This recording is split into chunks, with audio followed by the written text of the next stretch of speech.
Podcast on PowerTalk AM 1460 and FM 101.1. Streaming worldwide on iHeart Radio. Jan Price talks to the movers and shakers in the film business. The Jan Price Show. You're listening to The Jan Price Show, and today my guests are Amos Carlen and Aline Robichaud. Robichaud? Did I get it? Yeah. Did I mess it up too badly? I'll show you. That was great. Okay, great. Thank you. You're welcome. And we are talking about their brand new documentary entitled Shadows of Freedom.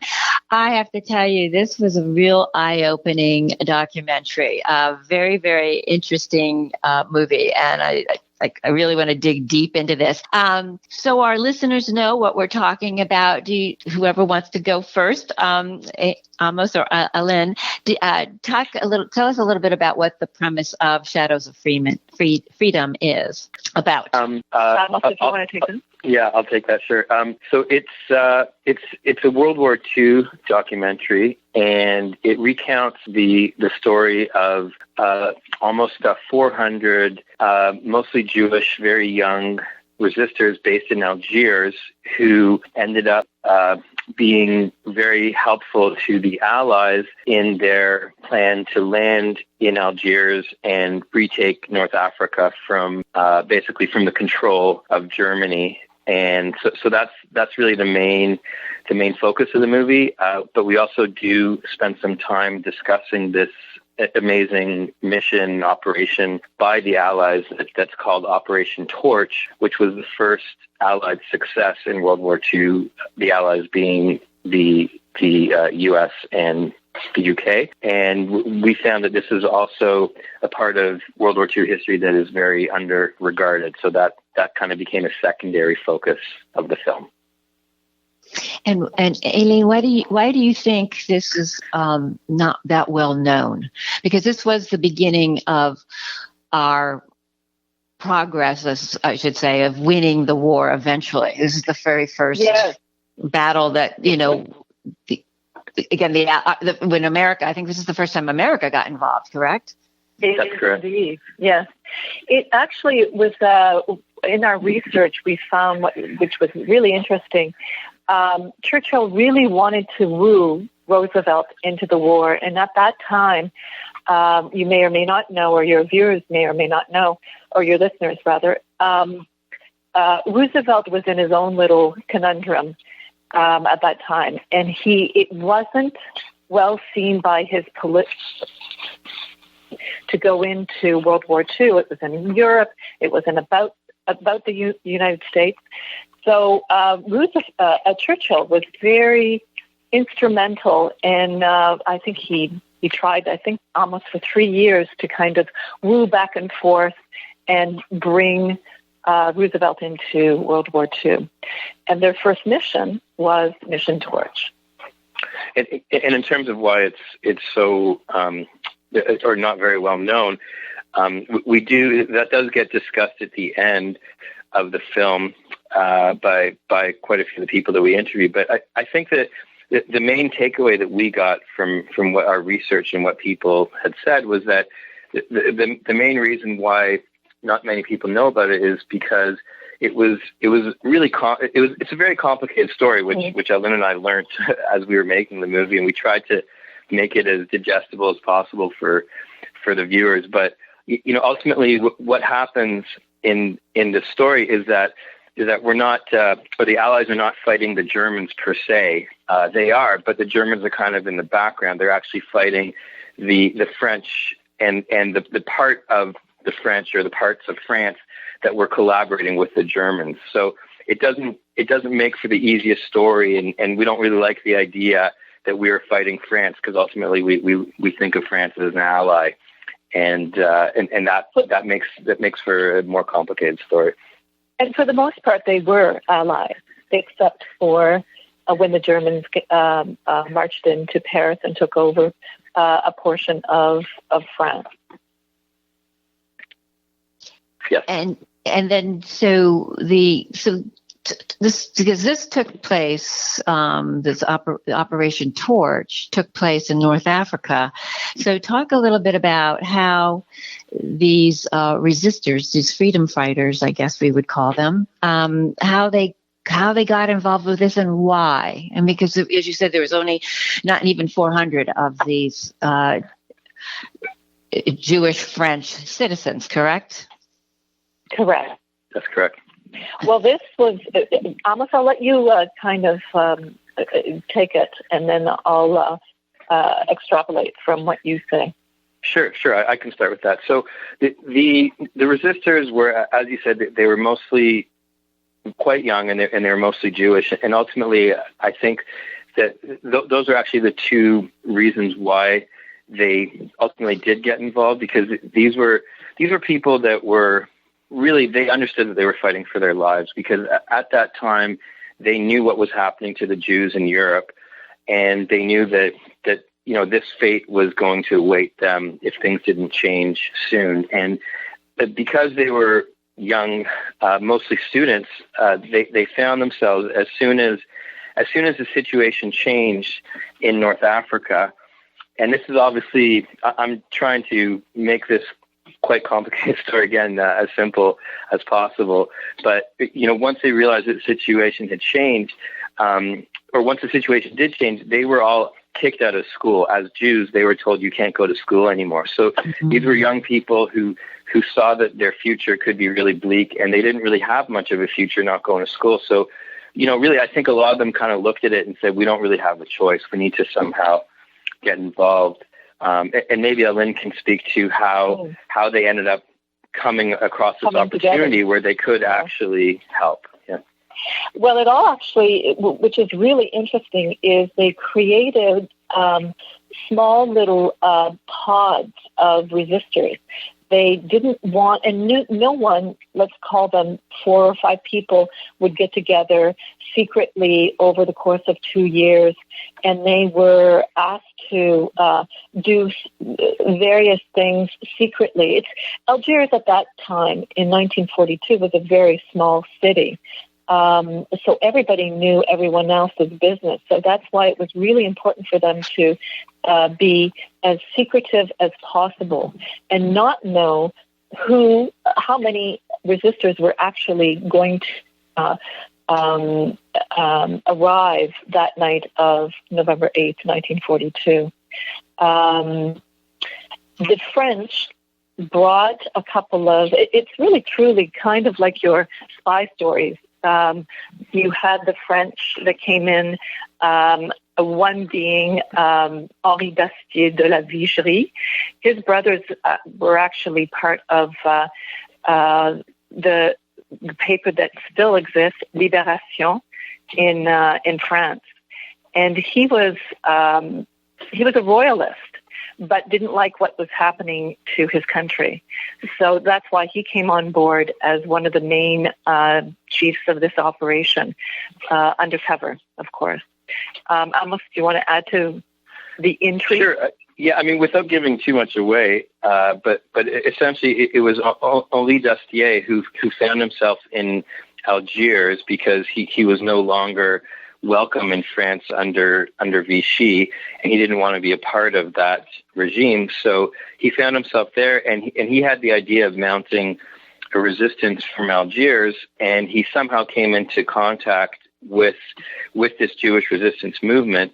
And he was a well-connected guy, ultimately connected in some ways to de Gaulle, and through that, which we don't get into too much in the movie, but through Henri d'Astier's connection, it goes back to the Americans, who then were able to be in touch with the small resistance movement, and were able to say, we're going to be landing, we're going to try to retake North Africa, and if you could help us, that would be great. So this was, first of all, you're right. When you talked earlier about, Churchill wanting to get, America involved in the war, in World War II. And they had many, many meetings, very quiet meetings apparently from your film, that were publicized and getting together. But so how did Churchill finally convince America to get involved? I mean, obviously after the bombing of Pearl Harbor, we were involved in the war in the Pacific, but how did he finally convince Roosevelt, do you know, maybe you don't know this answer, to finally, get involved in the war and then choose Algiers as the first offensive that they would work together, Britain and America would work together on? And either one can take this question. Yeah. You want to take that, Lynn? Or? Well, I know the second half of that question. I believe that the second half of your question was saying, how did they actually choose this mission? At that time, as you remember, or in history, in our history book, the Germans were in Egypt, and they had taken over mostly Egypt. So it was, I believe, and this Amos can talk to as well, diversion for them to say, they're not looking at North Africa. Why don't we go in through the Atlantic? They don't know that the Americans are coming on board. And as a matter of fact, it was one of the largest amphibious missions, I believe to this day, going across the Atlantic with the ship. So the Germans weren't really looking at North Africa at all, because they were looking more towards Russia and towards Egypt at that time. Yeah, I mean, we do discuss in the movie how the Americans, the sort of central command of the military, what they wanted to do in 1942 was to just go straight at the Germans in France and basically do Normandy, 2 years essentially before it actually happened, right? Mm-hmm. And I think ultimately, I can't tell you exactly how Churchill convinced him. I know that they had many, many meetings, and I know that Churchill was a very persuasive guy, and they ended up, building quite a good bond between the two of them, Churchill and Roosevelt. But, I think ultimately Roosevelt just ended up, because I think he was a great leader and a very smart man, he ended up seeing the wisdom in what Churchill was proposing, that, hey, let's attack the Germans where they're weak. This is also our first real offensive. We have a bunch of kids basically in our army who don't know really what they're doing, who are inexperienced. And we speak to that also in our film, so this would probably be the wisest course of action. And, ultimately it was like a cooler heads prevailed type of scenario. And, I think it ended up, being to everyone's benefit to do this mission at that time. It truly is fascinating. What I love, obviously, the archival footage. How did you find all of this? And you have, pictures of the resistors, and their stories. And, how did you come across all of this? And how long did it take you to put this film together? And either one can answer that question too. I'll let Lynn start with that because she was sort of more involved in the research end of things than I was. I came on board about 2 years ago. Was it 2 years ago? It might be 3 by now. And Amos had already been deep within trying to put this together, the funding, and as you know, that's the most crucial part of putting together any project, documentary or otherwise.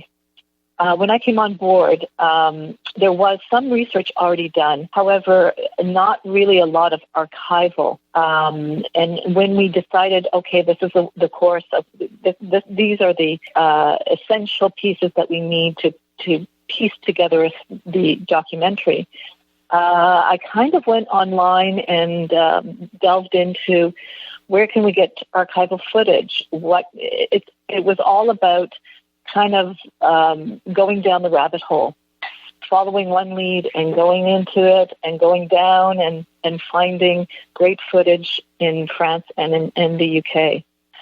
Magnificent INA, which is a magnificent footage house, I guess you could call it, production house, as well as British Pathé.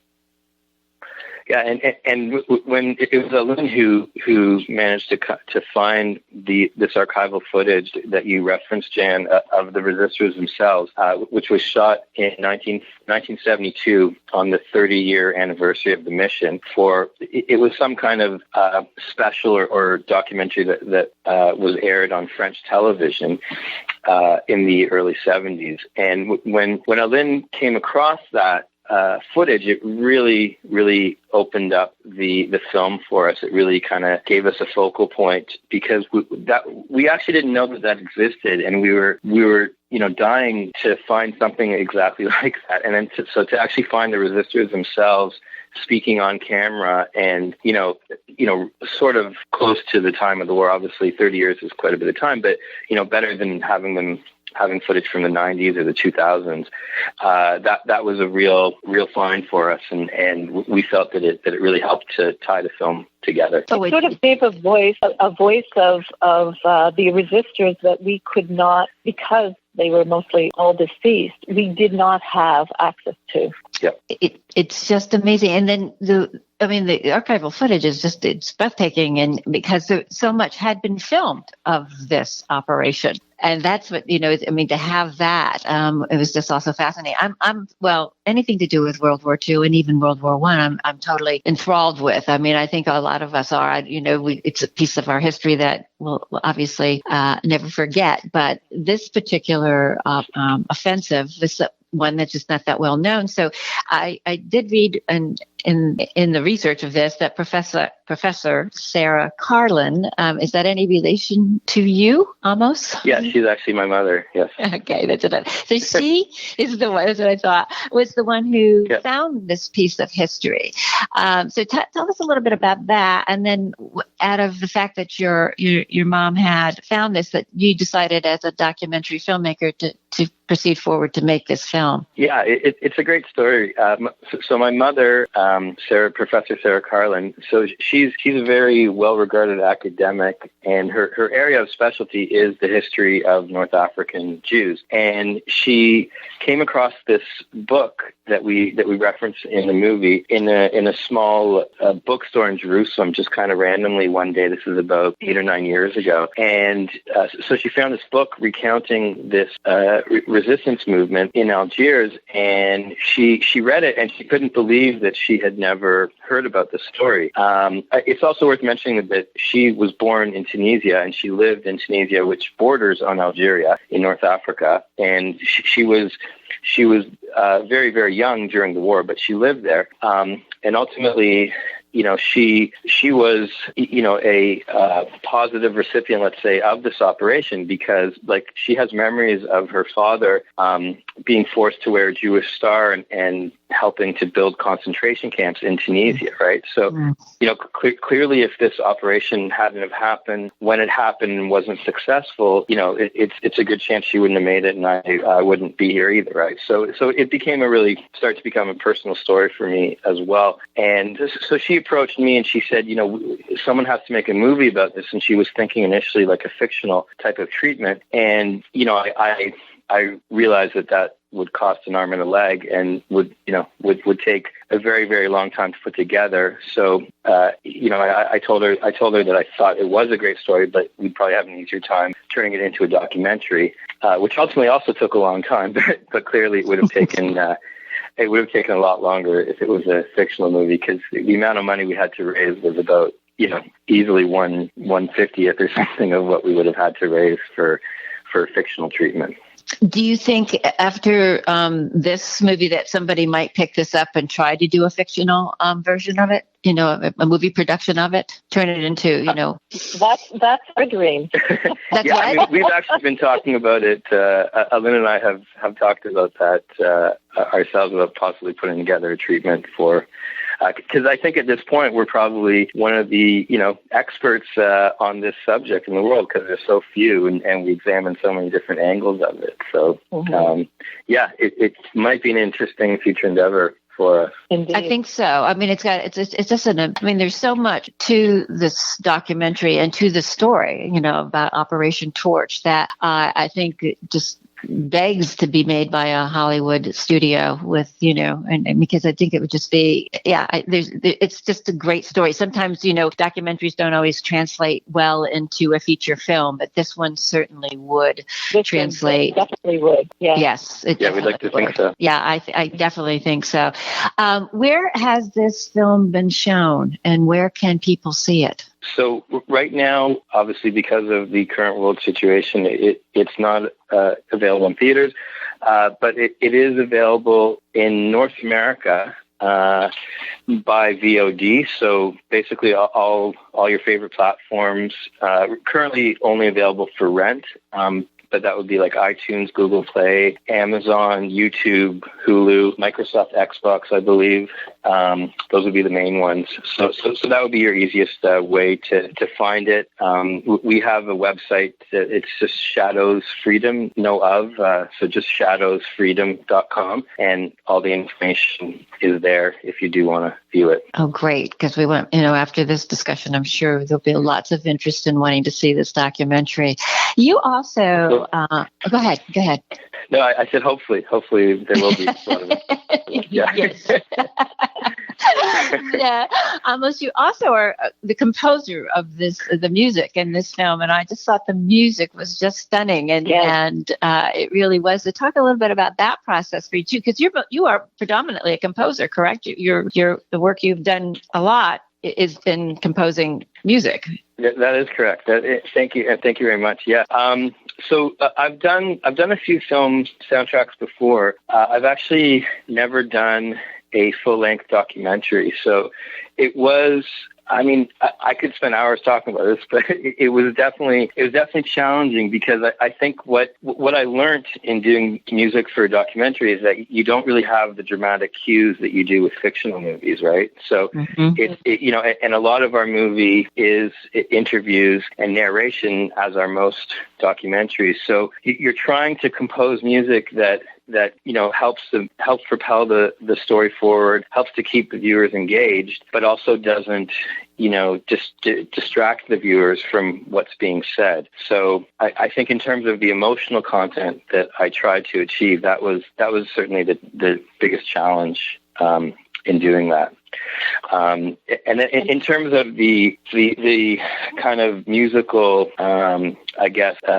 genres that I wanted to touch upon, I wanted a lot of it to have sort of the typical dramatic weight that you would expect from war movies. So I tried to mix orchestral sounds with, but I also wanted there to be some kind of Algerian flavors as well. So I used some North African instruments in certain parts of the movie. And then for the kind of more suspenseful, dramatic scenes, I tried to make it sound, I guess, contemporary, and I used sort of combinations of synths and kind of drum machines and stuff like that for those passages. Well, it certainly adds to the mood of this film. It really does. It's really, it's just, it's just excellent. It really just is really beautiful. It is. If I may, Amos, the divisions of the lead up to the culmination was specifically and it was really curated in such a way that brought out the tension, I believe. Mm-hmm. Yes. That's for you, Amos. That's a big yeah. for you. Thank you very much. You're very welcome. I appreciate it. And actually, I may as well mention it, but the soundtrack is going to be available, I think, next week for on the streaming sites like iTunes Music and Spotify and wherever else people would stream music. Amazon, it'll be available on all those pretty soon. Wonderful. I highly recommend that people go look for Shadows of Freedom, streaming the music, and also for the film itself. It's just wonderful. Thank you, Amos and Aline, for being on the show, and I wish you nothing but great success with this documentary. And if it does become, or when it becomes, we won't say if, when it becomes a feature film, we'd love to have you both back on to talk about that experience. We would love that. Yeah, we love that. Thank you so much. Oh, you're so welcome. Thank you so much. Have a great day. Thank you. You as well. Thank you. Like The Jan Price Show on Facebook and follow us on Instagram and Twitter at The Jan Price Show. And if you like the show, tell a friend about the show. Also, you can subscribe to this podcast on the iHeart Podcast Network. Thank you for listening. on PowerTalk AM 1460 and FM 101.1. Streaming worldwide on iHeart Radio. Jan Price talks to the movers and shakers in the film business. The Jan Price Show.